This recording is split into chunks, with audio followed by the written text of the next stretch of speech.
15-year-old's birthday party on the outskirts of Dallas, successful Mexican immigrants who have achieved the American dream now celebrate with a song of protest.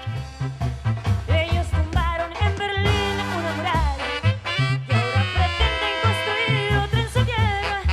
Quieren, según al terrorismo, dar batalla para que no hayan más ataques ni más guerras. Como si un muro pudiera enmendar sus fallas, cual si con eso sus errores compusiera.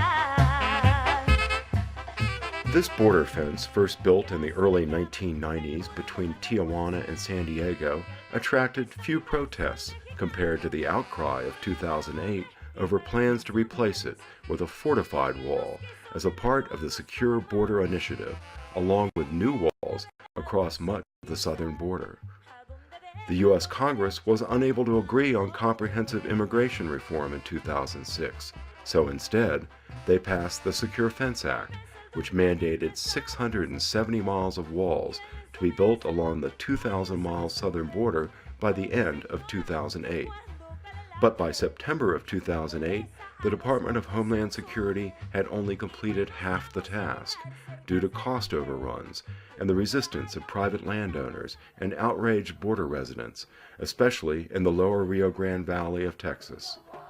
Students on spring break march into Brownsville after walking over 100 miles of the border to protest the wall that residents dread to see come through their city along the Rio Grande. There, just right there where that asphalt strip runs on top of the levee.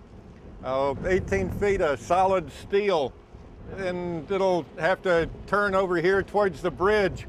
And I guess they'll just combine that with their usual razor wire welcoming motif. At the campus of the University of Texas in Brownsville, which the Department of Homeland Security plans to divide with a wall, two congressional subcommittees have come together for a field hearing to consider the effect of DHS Secretary Chertoff's use of the Real ID Act to ignore 36 laws to expedite building the wall before a new administration takes office. With that, let me introduce Dr. Garcia, President, University of Texas at Brownsville and Southmost College. Thank you. Good morning.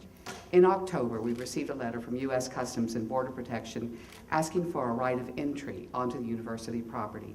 The request sought access to university land for the possible construction of a fence.